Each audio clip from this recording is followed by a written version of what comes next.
You may not be very happy about the way your Philadelphia Phillies are playing baseball right now, but if you look over in AAA at the Lehigh Valley IronPigs, 9 straight wins. First place, Dylan Cozens, hitting home runs that break records. We'll talk about him, the Reading Fightin Phils, more prospect talk, and so much more this week on the Phillies Nation Podcast, episode number 8.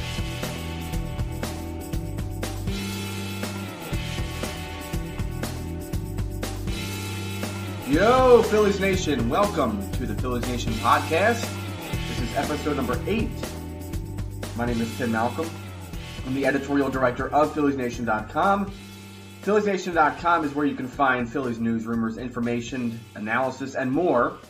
Go to Facebook.com/PhilliesNation for more stories and photos, retrospectives, throwbacks, so much more fun. Go to our Twitter page at Phillies Nation. Follow us during games or whenever you can and get really progressively self-destructive tweets during Phillies games. I feel like the GIFs are getting much more melancholy as we keep going here. But at Phillies Nation, follow us please on Twitter. Go to Instagram at Phillies Nation _ for photos of games, tailgates, Phillies in the wild, so much more fun stuff. Throwback Thursday and all that other good stuff. Subscribe to this podcast, please. You can find it on iTunes and SoundCloud, Stitcher, Spreaker, and TuneIn Radio.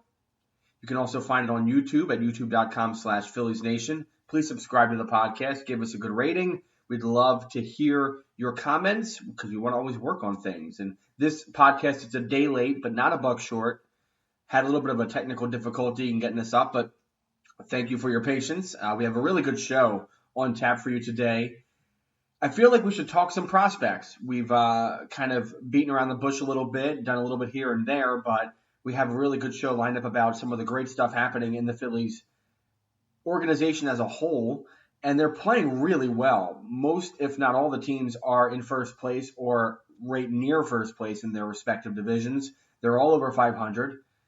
And the prospects that we're watching, many of them are playing very, very well.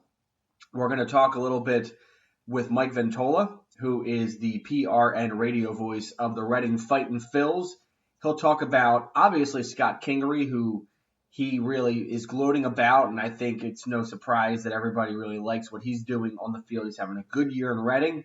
We'll talk about Carlos Toshi, who's having a good season there as well, and Andrew Poulin, who's playing really well, very good hitter, the kind of guy that, he's been with the Fightin Phils now for basically a full year. He started with them last season, mid-season. Kind of at a point now where Poulin, I think, should be ready for a call up to AAA. Defense a little bit lacking, but certainly the hitting is there. The problem is his development is hindered by the development of the guys in AAA. And we'll talk to Corey Sharp of PhilliesNation.com about those IronPigs and some of the prospects there. He spoke with 2 of them that are very much of interest to us, Dylan Cozens and Nick Williams, and had some great stuff to talk about with them. Both players starting out the season in their own respective ways, a little bit colder, but Williams has been getting himself going. Cozens really hitting hot in the month of May, had an amazing home run on Sunday night in the second game of a doubleheader for Lehigh Valley, so he's getting himself going. One of the co-leaders in home runs in the International League. All good stuff. So Corey will talk about that. It's been a really tough week, 2 weeks, 3 weeks for the Phillies, and we can talk about the losses, but I did want to start with the big news of the week, which we found out on Thursday as the Phillies were getting ready for their Phillies Festival to fight ALS. They had an off day. We weren't really thinking about too much going on. The Joaquin Benoit news came out Wednesday night into Thursday where he expressed frustration with how the bullpen was being handled, especially in the Seattle series. Benoit comes in the 7th inning of a game, gives up a host of runs. Seattle wins the game, sweeps the Phillies in the 2-gamer, and Benoit was saying that he didn't know where he belonged in this bullpen. Was he the closer? Was he the 8th inning guy? Was he the 7th inning guy? And we talked a lot about it on the website. I had a piece about it on Thursday morning and Wednesday night, actually. I did too, where I think there needs to be communication one way or another. If Pete Mackanin wants to say we're going to have set roles in the bullpen, then he should say that and just be consistent. If he's going to change the closer role, then just be consistent and change it and say to the media, I've changed the closer. But if he doesn't want to do that, and I don't think he needs to, there's no right or wrong answer here. But if he's going to do one thing, he needs to stay consistent with it, because these guys, these relievers, are creatures of habit. And a 40-year-old reliever like Joaquin Benoit is certainly a creature of habit. And I feel like if he's going to come out and say, hey, communication issue, you got to listen to that. That's a 40-year-old veteran who's been around the league so long that I think you should listen to him. He knows what he's talking about. But apparently it's all water under the bridge. And we wrote about it on Wednesday night, Thursday morning. And then on Thursday morning, as the water was starting to kind of trickle under that bridge, the Phillies announced that they had extended Pete Mackanin through the 2018 season with an option for 2019. Very interesting timing. I wrote about that on Thursday morning, that it's a little bit more interesting than you think with the timing. Now, I don't want to put on my tinfoil hat, and I even said that in the piece. We should try not to put on our tinfoil hats all the time here. But it's interesting, right? Right after this first real kerfluffle of the 2017 season in regards to communication with the manager, a manager who apparently has never had communication issues with this team. After that first time, there's the announcement on the extension that we've been waiting for months and months and months and months. I don't know.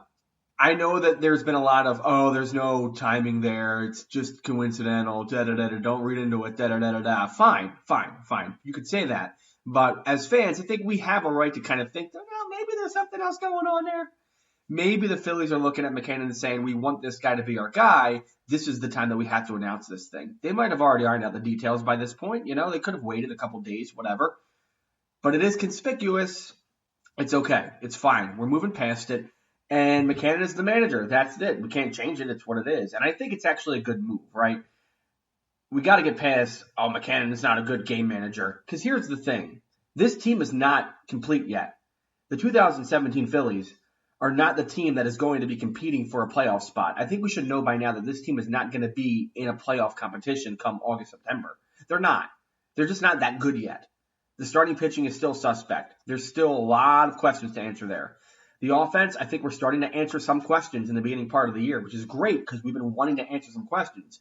Aaron Altair is emerging as a real threat that could even be a middle-of-the-order guy, but we have to see more time with him. Cesar Hernandez is continuing to at least keep up that solid play that he had at the end of last year. And while he's settled down a little bit here in the month of May, he's still hitting and getting on base at a good rate. So I think Cesar is someone that we're looking at, maybe that's a piece for the future. Maybe we can hang on to Cesar Hernandez. So if some of the questions are being answered, but this team is nowhere near where it needs to be for us to start questioning Pete Mackanin's every single move all the time. If I'm going to question something, I'm going to question the communication issue because that is a larger issue that should be addressed, and we should talk about that because every clubhouse needs to have good communication regardless of what team you are, whether you're a 70-win team or a 100-win team. You have to have good communication in the clubhouse, or else you're going to become the 2013 Boston Red Sox or whatever year that was that they completely stumbled. The point is, Mackanin is working with half a team right now. He's got good players, and he is responsible with some other people for the development of some of those players. Cesar Hernandez, one. I mean, he has been very good in the last calendar year. Right now, he has a 311 average, a 374 OBP. Those are great numbers. And look, if that guy's your leadoff hitter, that's good. If that guy's your 8 hitter, that's awesome. Either way, Cesar Hernandez is doing what he's supposed to do out there. Aaron Altair is having a great start to the season. If he qualified, he would be number 3 in all of the National League in OPS with a 1.149. He's right there among guys like Bryce Harper and the amazing Eric Thames right now. He's having a great start to the season. Odubel has been struggling here to start the year. Of course, we know that. We'll talk about that. But his defense has never been better. He was an infielder who had to convert to the outfield on a dime, and he's playing his best defense ever. The bat should come around. Give it time. But Odubel is definitely a player that you can build on. He's a good ball player, and Pete Mackanin has something to do with that. Even Cameron Rupp, who I'll be the first to say that the pitch framing is not great. I think the calling can be better, and I think we saw some of that this week in some of the losses. But Cameron Rupp, offensively, he is a second division catcher at the least. He could be a first division offensive catcher. He's hitting 274 with a 367 OBP. He's getting on base at a great rate. 12 walks. 12 walks this year. That's great. He's got a couple extra base hits. He's hitting some doubles. Cameron Rupp has become a decent everyday catcher. He might not be the guy that you can build your franchise on, but even a team that could make the playoffs could potentially have Cameron Rupp behind the plate. Now, I think his probable, where his peak is going to be is the guy who catches for maybe a 70, 75, 80 win team at a decent rate, and maybe he'll end up on the bench of a really good team at some point in the future. But for now, Cameron Rupp is doing exactly what he needs to do in his career development. He's doing well, and Pete Mackanin has to be looked at as some of the inspiration behind that. Even some of the pitchers. Hector Neris' emergence as a good shutdown pitcher. Even though the bullpen has had problems, he's been a steady rock back there, right? Zach Eflin has been very good upon coming up. Aaron Nola's early career emergence. I think Nola still has plenty of time to get himself right. The injuries have sucked, but he's going to get better, and I think Mackanin has something to do with that, right? All of these young pitchers, we have to see how they continue to develop, and we don't know yet if Pete Mackanin is completely responsible for that. So all in all, it's a good move. Mackanin is the right guy for the job. He's good to see this young team through. And I think the 2 years makes sense because by the end of 2018, this team should be right around playoff contention. And that's when you really get a sense. Is Mackanin the right guy for a team that needs to be contending and playing really tough baseball games in July, August, September, or October? That's around the 2018 season. Maybe mid-season is where we start to kind of formulate our opinion on Mackanin as an in-game manager. Right now, yeah, there are definitely some things that we don't love about it, but he's got time to grow and develop in that because he's only been a full-time manager for about 2 years now. What we need to look at right now is the development of these players. The Phillies right now are 165 runs scored, 171 runs allowed. They have lost 21 games. 16 of those losses have been 1 or 2 runs. He's keeping the team in the game. The team is playing for him. Matt Klentak said it in his press conference. We have to give him the benefit of the doubt. He's a good manager. He's a good manager. We have a good manager on this team. Give him time. Let's see how these players develop. Let's see what happens in about a year from now, maybe about 14 months from now. Then we can make a real judgment on Mackanin's long-term future as a manager for this ball club. But right now, good move for the Phillies. I like what Mackanin's doing. Let's talk about how the Phillies are going to turn that around here and maybe get some wins in the next couple weeks.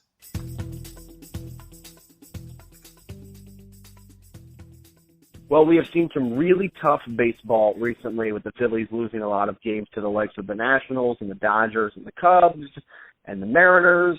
Well, anyway, Corey Sharp is here with us from PhilliesNation.com. He wrote a piece today on the website about how luck might be changing for your Phillies because they are playing some teams that aren't the Nationals and Dodgers and Cubs and, yes, even the Mariners.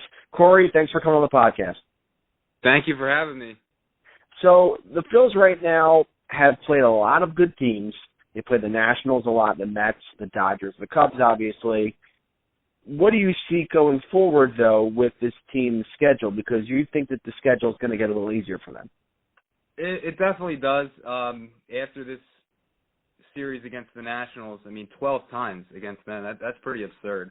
But they're going to Texas for 3 and then Pittsburgh for 3, both under 500. Then they come home for Colorado for 4, and they're actually pretty good. So I wouldn't count them as a bad team by any stretch. And then they're at home again against Cincinnati, who are off to a surprise start, similar to what the Phillies did last year. But I don't see them keeping that up. I don't think they have the talent.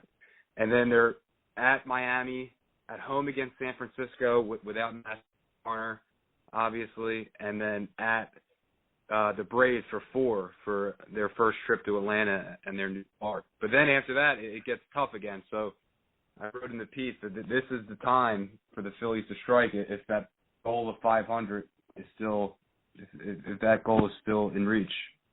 Well, let's start with the 2 teams that they're facing here coming up, the Rangers and the Pirates. The Rangers are 19-20. They're quite a bit back from Houston for first place in the West. Houston is running away with the American League West right now. And then Pittsburgh, they're dead in last place right now, 16-22. They're, as you said, the Reds are playing better than them, although I think I'm with you on that. The Reds are not really as good as you think they are. But the Pirates aren't playing very good baseball at all, and it's the offenses, you're saying, that are not really that strong for these two teams, the Rangers and the Pirates. Right. Texas, I did some research that it's funny that their batting average as a team is 28th in the league, but their scoring runs, they're 10th in the league in runs scored and 3rd in the league in home runs. So it's going to be very key for the Phillies to keep their guys off base, so their home runs are just solo shots. I mean, because they're going to hit home runs against the Phillies. Everybody hits home runs against the Phillies. Exactly. So keeping them at least solo shots will keep the Phillies in it. And Pittsburgh is just anemic all across the board. 28th in runs scored, 27th in average, and 29 in home runs. So, like I said, I think it's a stretch for guys like Jared Eichhoff to get over his third time through the order demons. Vince Velasquez to get his pitch count in order, and then the bullpen to have their roles defined, much to the satisfaction of Joaquin Benoit. But I think this could be a good stretch for at least the offense the pitching to pick it up a little bit here. Well, Jared Eichhoff will have to face Yu Darvish on Tuesday. That'll be a really fun pitching matchup. And the Phillies actually avoid Cole Hamels, not because they don't get him in the rotation, but Hamels is injured right now. So very rare thing, but they get to miss the guy who has been such a force for the Phillies for so many years. The Pirates, it's very interesting. As you said, they're anemic, and everybody was kind of clamoring over the offseason, and not to toot my own horn here, but everybody was clamoring over the offseason about wanting Andrew McCutchen in some sort of a trade. And Andrew McCutchen right now is not playing well. He's only 211 batting average, 284 OBP. These are things that are strong points for McCutchen all the time.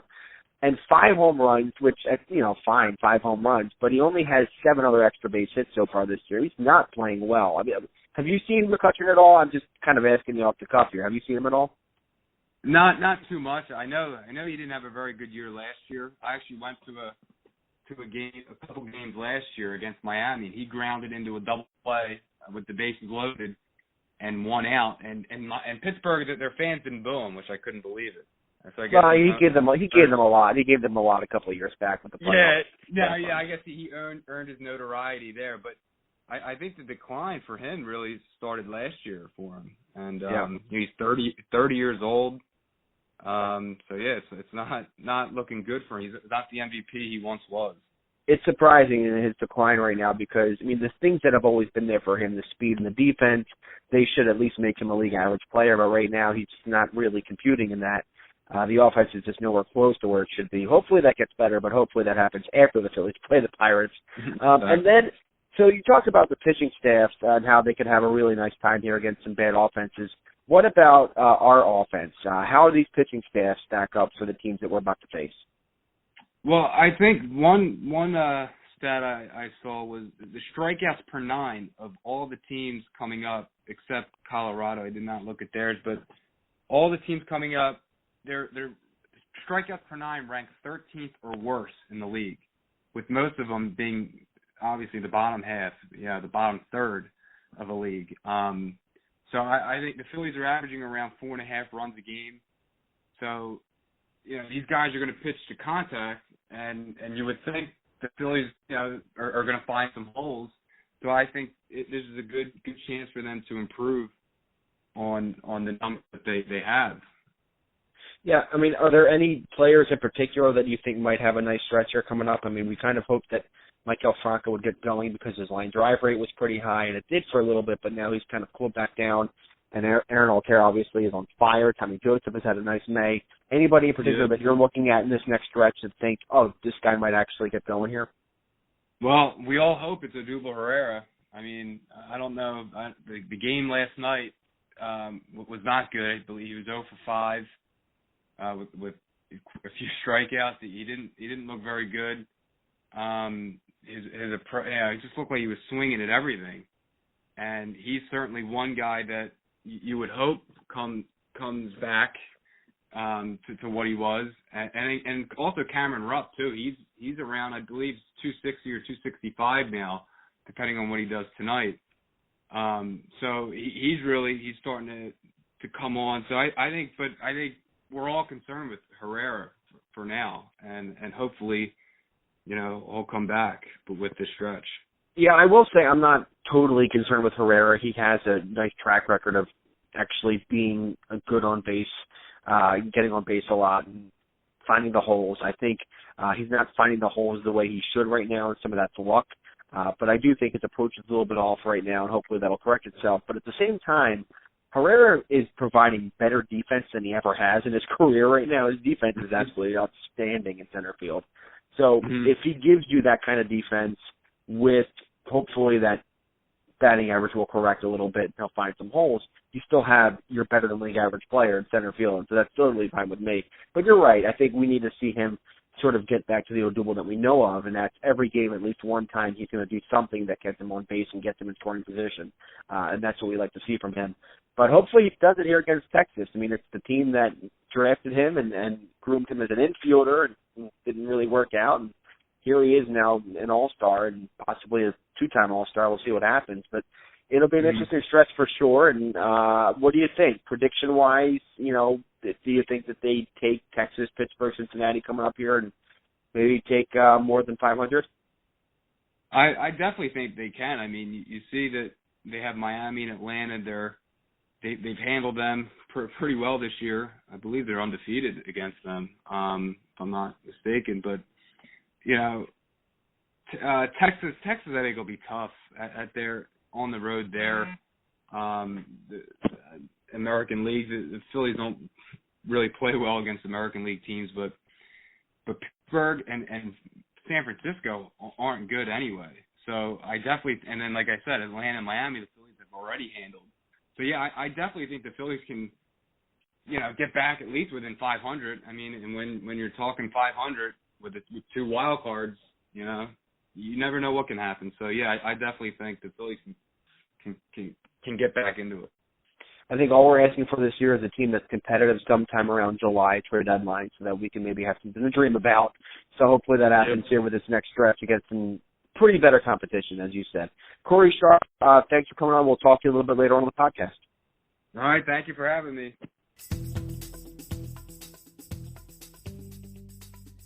While we're waiting for the Phillies to become a team that competes at a playoff level, the teams in the Phillies farm system are all competing at a very high level right now. The Reading Fightin Phils are just a half game back of first place right now in their division. And right now I have with me Mike Ventola, who is the radio and PR, the radio voice of the Reading Fightin Phils, I should say. Mike, thanks for coming on the podcast. Tim, my pleasure. So, first off, I've not been to a game at First Energy Stadium. Tell me what it's like to go to the stadium, to be at a Reading Fightin Phils game.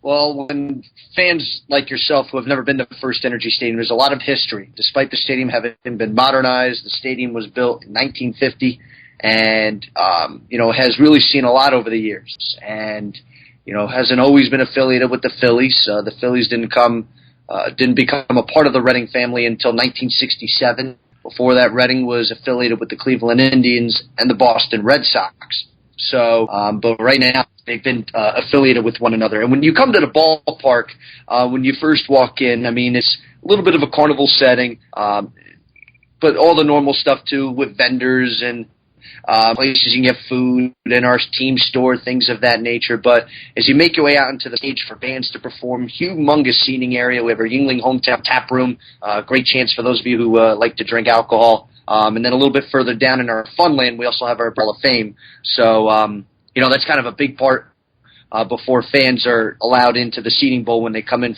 when they get a chance to come in for the night. So we have our pool out in right field, our deck area. We also have our 67 Club, which is just beyond the third base dugouts, picnic seating. It's a great place to bring groups out. We also have our brand new dugout suite and our Savage 61 Ram Club box seats, which are along the first base side. Great spots as well to watch a game. And then we also have our deck out in left field, Tim. It's lots of great places to watch the game, and, of course, we do our part to keep fans entertained in between innings as well. So, you've been with the Fightin Phils for how long now? This is my fourth season. Okay, so you know a little bit, as you said, the history, the Reading Fightin Phils, the longest relationship with a major league team, I believe, tied for the longest.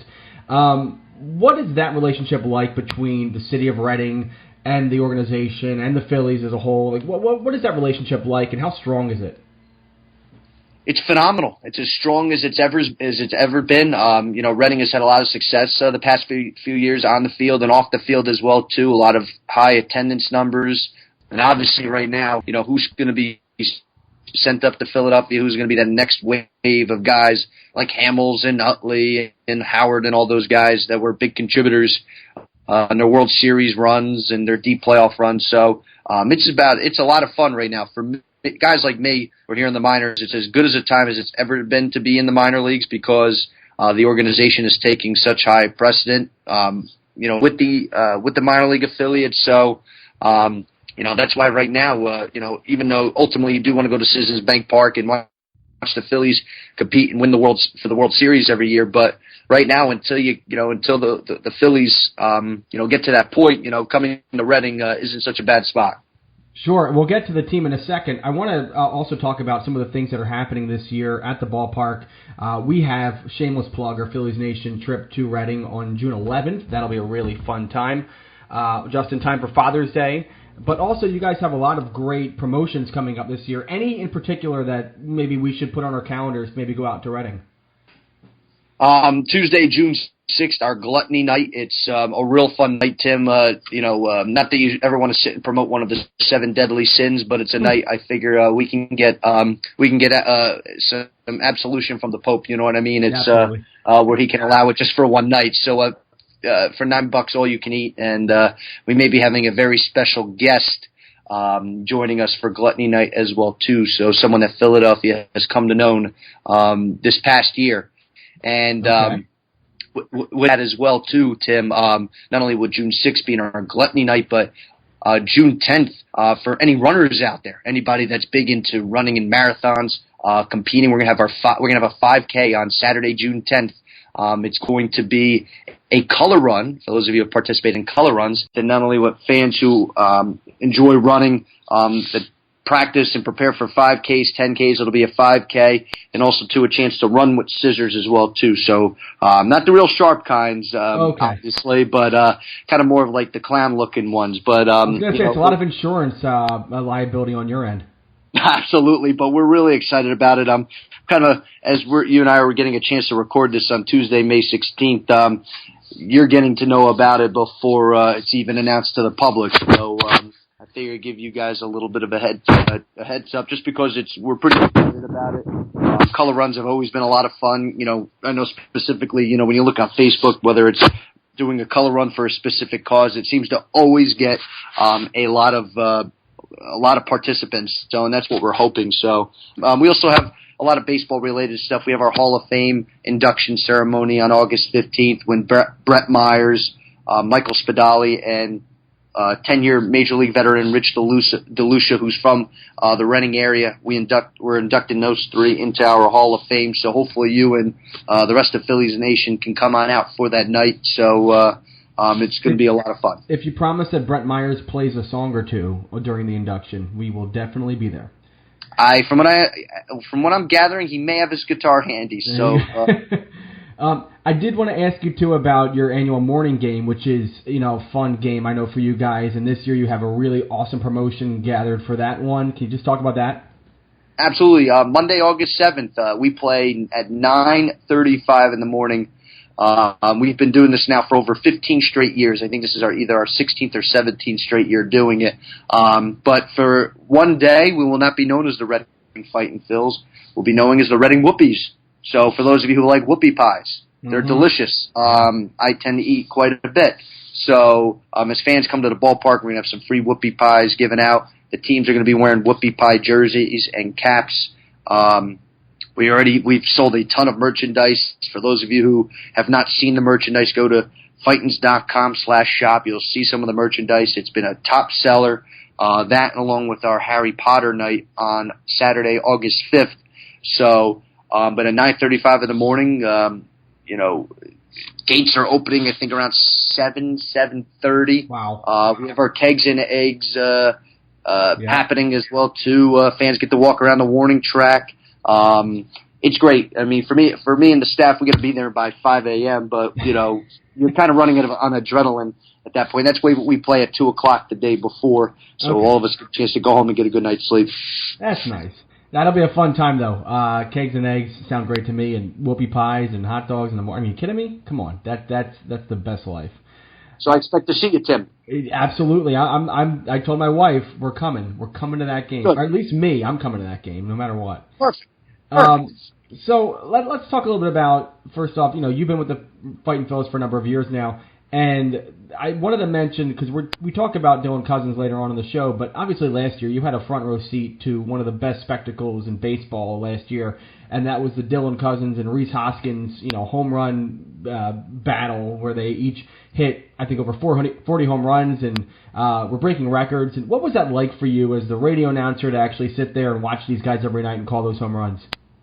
Well, I figured each night I stepped into the broadcast booth, I'm thinking, all right, at least one of these guys is going to hit a home run tonight. It just seemed like every at-bat you figured, all right, is this going to be the at-bat where they're Dylan, Rhys, or both of them are going to take the opposing pitcher deep? And I've been telling people I think that's a once-in-a-20-year type happening. You just don't see that all too often. You see it's more common with just one player to hit that many hit as many home runs, but for two players to do that was really impressive. And let's not push aside what Jake Fox did, hitting 22 home runs last year either. Yeah. So, but for Rhys hitting 38, Dylan hitting 40, right. Rhys tied the single-season home run record. Dylan obviously now has the new single-season home run record for the Fightin Phils.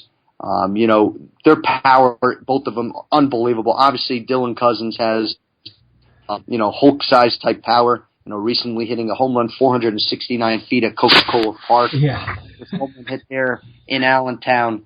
So, getting a chance to watch him do that all season long. These are two very special players. And to be honest with you, Tim, too, I'm not surprised these guys are having success right away. I know for Dylan now, he's starting to catch up to Rhys a little bit. I knew Rhys was going to be situated a little bit more sooner than Dylan because I think Rhys is a little bit more well-rounded hitter than Dylan.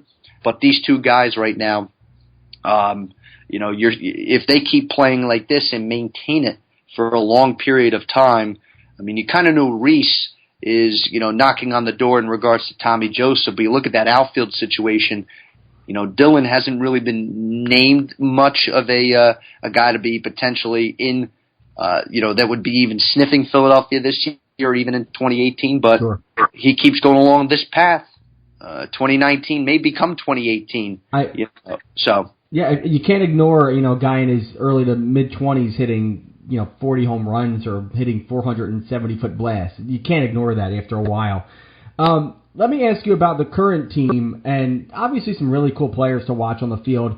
Every Phillies fan seems to want to hone in on Scott Kingery, though, first and foremost. He is kind of the top draw here in Reading this year. What are you seeing with Scott Kingery? He's having a good year, 287 average, 371 OBP, hitting extra base hits. Tell me what you see about Scott Kingery and what Phillies fans might be excited about. I see a pretty well-rounded player. He's hit more home runs than I would have expected to this point. I like seeing the 4 triples that he has. I think that shows his ability to that he can run, and I've seen some pretty good stuff out of him. The 7 doubles is nice to see. The 21 RBI is second on the team right now. I thought that maybe you'd have someone else besides Andrew Poland with a higher number. You expect Kingery, who has 31 runs scored, maybe even that number to be a little bit higher. But what Scott Kingery is doing right now, to me, he can't do much more. I know 287, okay, needs to be over 300. I would sit there, but to me, you're nitpicking if you're knocking his 287 average at this point because he has a 371 on base and a 607 slugging percentage. But when I watch Scott Kingery, Tim, I see a lot of similarities to Chase Utley. Okay. Just in his mindset, in the way he plays the game extremely hard. He's a blue-collar type player, real nice guy. He may not be as outspoken as Chase Utley or hit for as much. He's less outspoken than Chase Utley? Yes. Chase Utley was not outspoken. I mean, you can't get 2 words out of the guy.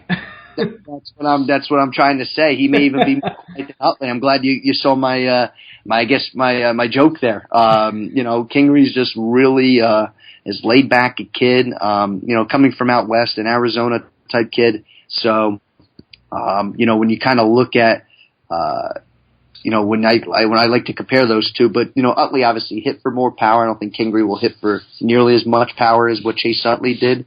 So, but right now he definitely is the most exciting player to watch. Yeah. I think Drew Anderson is starting to kind of challenge him. With after his last 2 starts on the mound, who's the Player only of the week. Yeah. Only pitcher on the only pitcher or player on the 40-man roster was just named Eastern League Pitcher of the Week. But when you look at this team right now, it's the youngest team in AA. I know we may not be as exciting with players like AAA with Lehigh Valley or even down in Clearwater and Lakewood that they've gotten some notoriety, but this team is fun to watch, and this team hasn't even played its best baseball as a collective group because you've had some key guys struggle, even to this point, and to be at 19-13, Tim, it's pretty impressive. Yeah, but you also have a couple players on this roster who I think a lot of us prospect heads thought, they're not going to be the top 5 prospects on the organization chart, but they're certainly playing extremely well. And I'm looking at Carlos Tocci and Andrew Pullen. You mentioned Pullen there. These two guys, put the eye test to work here. What do these two guys give you, and are they really major league potential players here? Absolutely. Andrew Pullen has shown he could fall out of the bed and hit right away. I mean, this is a guy that, hitting .328 with 8 homers and 25 RBI. He's fun to watch, and this is a kid that seems like he's just born to hit. And to me, if you're a guy that can be born to hit, an organization will find a place for you. His averages, his defense has just been about average at best in left field. He doesn't have a real strong arm throwing. But with that as well, when you watch him at the plate, you figured he's going to get a hit. It's kind of like with Hoskins and Cozens last year hitting a home run. Andrew Pullen, every time he steps up to the batter's box, you're thinking, all right, this kid's going to get a hit. Even if it's just a single, you figured he's just going to get a hit. Carlos Tocci could play in the major leagues right now. And I say that from a defensive standpoint. He's as good as a defensive center fielder as I've seen in my time here. Roman Quinn's probably the fastest player I've seen, but Carlos Tocci is probably the best defensive player I've seen at a specific position. I watch Tocci out there. He just covers a ton of ground. He's got a solid arm. He's made some diving plays. He's done some real nice work. So, but even hitting, he's hitting .327. There and say, well, he doesn't have a home run. Well, you kind of look at him. He's not the strongest guy in the world, but the 4 doubles, the 3 triples are nice to see. What I like is the .408 on base percentage. He has 10 walks right now. He takes deep counts. For Tocci, I think right now his biggest thing is can he put a little meat on them bones and try to get a little. I shouldn't be saying that about him because I need to say that about me. So I look like the Crypt Creeper. That's how skinny I am. But Tocci, right now he's at the point where if he could start gaining a little bit more muscle, I think that could be beneficial to him. Well, more whoopie pies for both of you guys, I think, would be in order. Especially for me because I'm getting to the point now if I have a whoopie pie, my stomach will jiggle for a straight week. So. Let's talk about the pitchers. And you mentioned Drew Anderson and how well he's performing lately. I mean, the peripherals look really good for Drew Anderson. 30 strikeouts, 9 walks. Those are good peripherals. Forget the ERA. I wanted to mention Tom Eshelman because he was with you guys earlier in the season and pitched well, and then he got promoted to Lehigh Valley. And boy, has he taken off in Lehigh Valley. What are you seeing from Tom Eshelman when he was with the team this past year? What kind of pitcher is he? A consistent strike thrower. I mean, this is a guy that in over 350 innings in college only walked 18 batters. I mean, this is a guy that, is constantly around the strike zone. He's got good stuff. It's not ace-type stuff, but because he's so good around the strike zone, can hit his corners, it's allowed him to be very successful here in the professional ranks. And, I was happy to see the International League rewarding him, and kind of giving him some recognition. Even the Phillies in their minor league review named him Pitcher of the Week, for his 2 outstanding starts up at AAA. And I think right now Tom Eshelman's made a case that I know 2 starts, some people say, Mike, that's very small. I'm not disagreeing with you, but he's earned a right to keep pitching up there in AAA. And I think even if he has 1 or 2 bad starts, not to get rid of him right away and send him back down to Double-A. So, I think for what Eshelman's doing right now, he's earned his keep. And, and the reason why I think he can have success against those Triple-A hitters is because he's around the strike zone.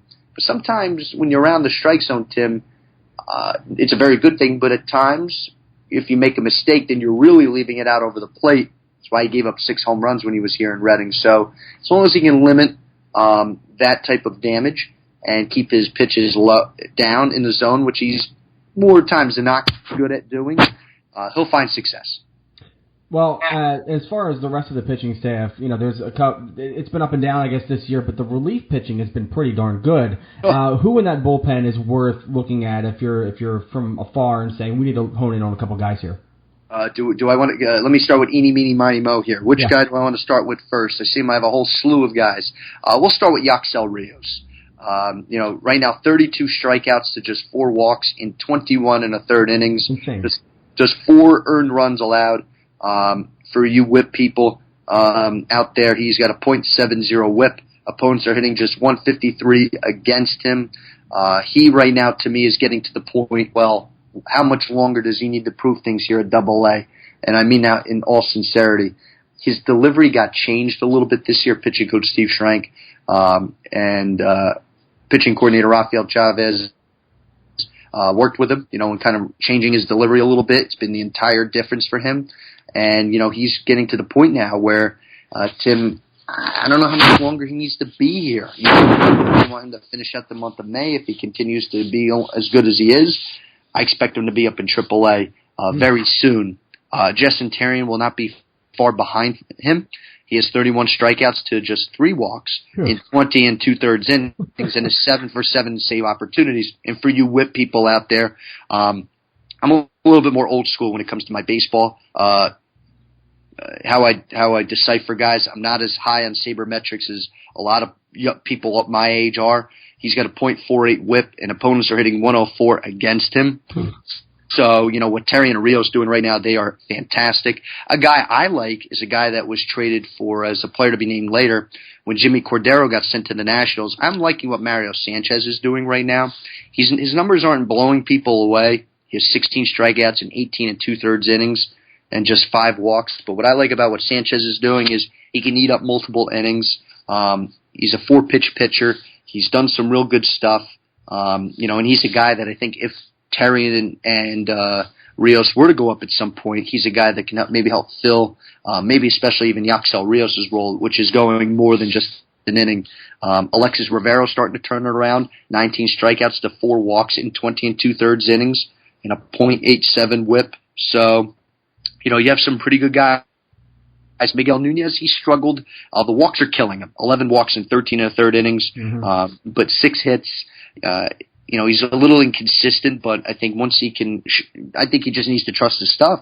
And once he does that, he can kind of eventually get to a level where maybe Terrien and Rios are at right now. So I could pretty much almost give you the entire bullpen at this point. But that's the starting rotation has been up and down. But the reason why the Fightins have won 19 games, they've hit well, and their bullpen has done, even despite the starters struggling, the bullpen has done their job of putting a lot of zeros up on the board. Having a good bullpen is something that we need to have at some point in the future. So it's good to see that the Double-A team is doing just that. So I know that we'll come to a game this year for sure. We have, again, the June 11th trip to Reading for that game, and there's certainly a lot of great opportunities to come out to the ballpark. It's a good team, last question, Mike. Where do you see this team finishing this year? If most of these guys kind of stay where they are, and nobody really makes any big jumps, where do you see this team finishing? Well, I think this team is certainly going to, even if they lose some guys, because some guys are going to eventually come up from Clearwater, Tim, are going to help keep this team in the playoff hunt. I guess now as we're kind of switching things from a developmental to a win-loss perspective, as you mentioned, they're a half game behind the Trenton Thunder. The Yankees right now, their system is so stockpiled with pitching.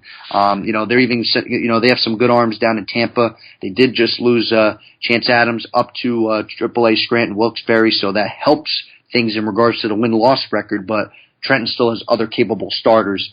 We've seen the the Red Sox Double-A team quite a bit, the Portland Sea Dogs. They have a really good bullpen, maybe even just a notch better than Reading's bullpen.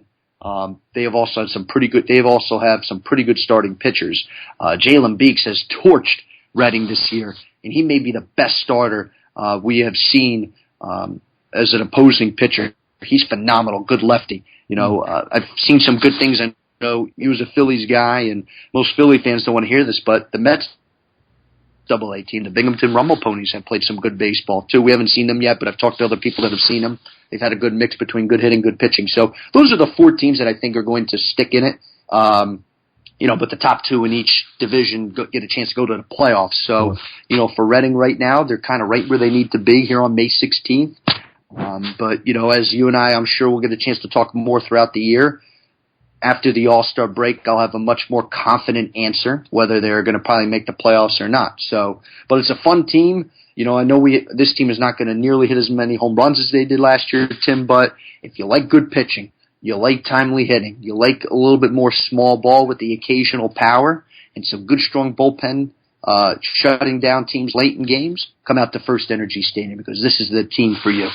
Well, definitely a fun time out at First Energy Stadium to watch the Reading Fightin Phils, and we'll get out there this year and then go out there and watch them, fans. If you're listening, please go out and check out the Reading Fightin Phils this year. Mike Ventola, the PR and radio voice of the Reading Fightin Phils, thanks for coming on the podcast. Tim, thank you so much.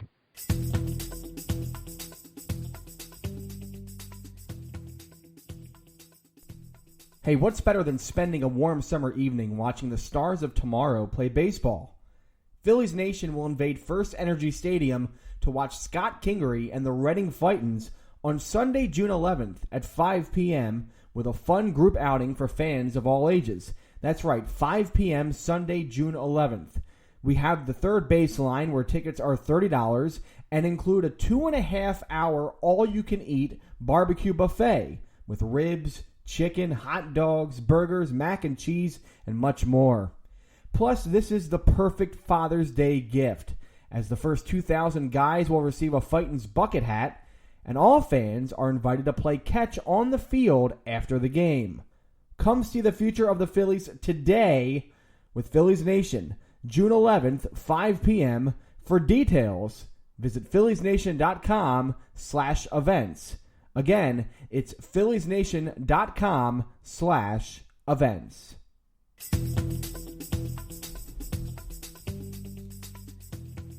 Well, now let's shift things to the Lehigh Valley IronPigs, who are right now playing incredible baseball. They have won 9 straight games, a doubleheader sweep on Sunday. Included in Sunday is a blast that we'll talk about in a second.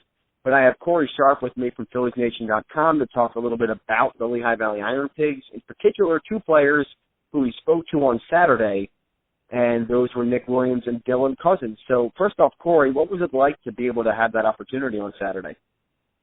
It was great. I wanted to thank Dynasty Sports and our relationship with them to allow me to interview those guys. It's always a great time coming out, and interviewing some guys from the Phillies, and those 2 in particular who are on the fast track to be here pretty soon. So it was good to talk to those guys and see them interact with the fans on a much smaller level. So hopefully it'll be a lot bigger when they get here.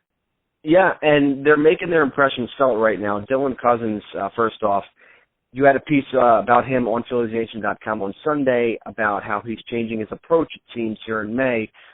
In April, he was a little cold, but in May, he's been tearing the cover off the ball, and included in that is a blast on Sunday in the first game of the doubleheader where he hit a ball. It was like 470 feet or something. It was the longest home run in the history of Coca-Cola Park. It cleared the ballpark in center field, an absolute mammoth blast. What did you get from Dylan about his approach and how he's working to kind of fix those mistakes from April and become a better hitter now? Well, he definitely made it clear to me that he has made some adjustments, mental and physical. I just think it was just getting used to the pitching at AAA. He said that the AAA pitchers are much more polished than they are at AA, and they pitch you very differently. They pitch you smarter. So I just think it was just getting the hang of it, and now you're saying he's kind of reaping the benefits of his own adjustments, and like you said, he's tearing the cover off the ball, quite literally. Yeah, 9 home runs right now. He does have a lot of strikeouts, still 49, 13 walks to go with that. So it looks like he's trying to get on base a little bit more. His OBP is a little bit under 300 still. But does it seem like that you said he's getting comfortable with the AAA pitching, but does it seem like he's really working on that plate approach and being able to take pitches and stay deeper into counts? Has that kind of become his MO right now? I think so, because so far the month of May, he's only struck out 9 times, compared to 40 in April. So it's been 9 times. I believe today may have been the 12th game of May for them. So, obviously if you want to be striking out under 1 time a game, but for power hitters it's a little bit different because they're going to strike out. That's part of their game, but it certainly seems like that the hotter that he is, the less he's striking out. So hopefully the adjustments kind of carry him through the rest of the year to where he's striking out less and hitting more home runs. Well, speaking of strikeouts, and I'm sorry, this is the transition we have to make to Nick, but Nick Williams, he does not lead the team in strikeouts. That is Dylan who leads the team with 49. Tons of IronPigs have a lot of strikeouts. They do swing. But Nick has 40 strikeouts, but he's only walked 5 times. So that seems to be the issue with him right now. What did you talk about with Nick as in regards to his approach at the plate and him getting more comfortable? Because he's been in AAA a little bit now, but it still seems to have that problem with striking out more. And is he doing anything on his end? Well, he's told me that he's trying to be more patient. Obviously, the numbers don't support that, but it's funny because with left-handed pitching, he's hitting 297 right now compared to 231 he hit all of last year. So he told me when he goes to face left-handers that he really, in his words, he's playing chess with them. He's really laying off the outside, low and outside breaking balls, and he just said he just has a different mindset against left-handed pitching. He's zoning in more. So I would like him to zone in a little bit more when he's facing right-handed pitchers. I think that would serve him a lot better. Just the mindset he has with lefties. If he did it with every pitch, with any pitcher pitching to him, it would serve him a lot better, as I said, and I think those numbers would boost up. But he's got to have that mindset every pitch of every game. Well, the mindset is obviously something that we've really had to talk about in the past with Nick Williams. It's been following him, the fact that last year he seemed to be a little bit jumpy as far as wanting to get to the majors. That's what he thought about. You had talked to him about that last year. And now this year he talked to you and said that this is not what he's doing, correct? He's now not thinking about the majors?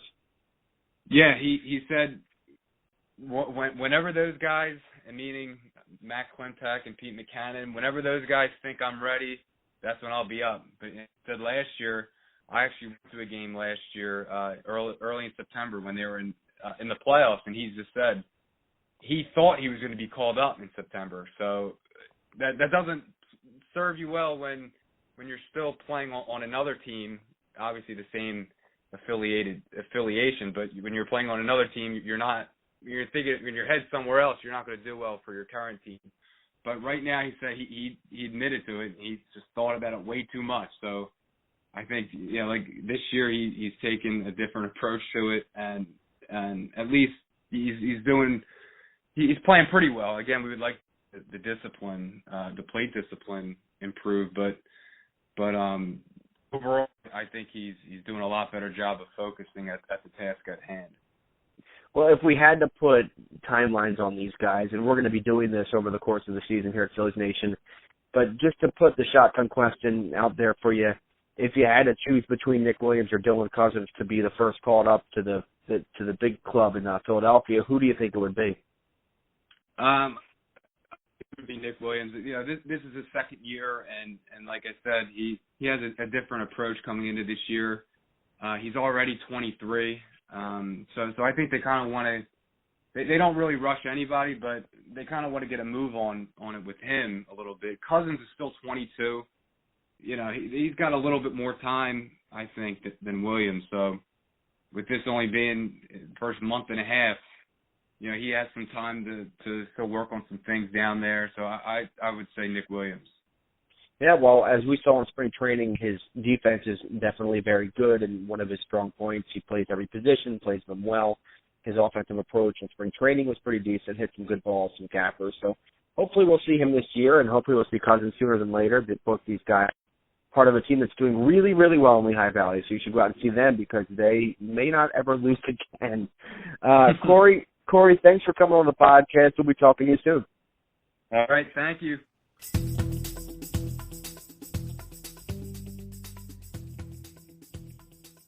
I want to thank Corey Sharp for coming on the podcast this week. Also, thanks to Mike Ventola of the Reading Fightin Phils for coming on the podcast and talking about his team. Go out to First Energy Stadium and check out your Reading Fightin Phils. They're playing well. Scott Kingery is playing well. Go visit them this season. Speaking of good prospects, how about Roman Quinn? 272 average with a 328 OBP, heating up a little bit more. 8 stolen bases. Been caught 3 times, but nonetheless, Roman is playing better. I do think he's the first one that's called up out of the outfielders if there is a spot to be opened, and that would have to be an injury to an everyday player. Hopefully that doesn't happen, but we'd love to see Roman get up there at some point. I think he's the first one if the situation arises.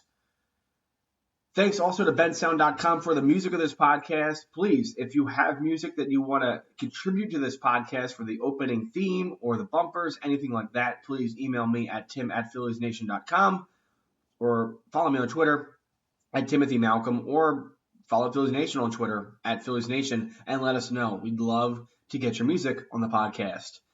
You can find the Phillies Nation podcast on iTunes, SoundCloud, Stitcher, Spreaker, TuneIn Radio, and on YouTube at youtube.com/PhilliesNation. Go to PhilliesNation.com for all your Phillies news, rumors, and information. And check us out on Facebook at Facebook.com/PhilliesNation, Twitter at Phillies Nation, and Instagram at PhilliesNation_.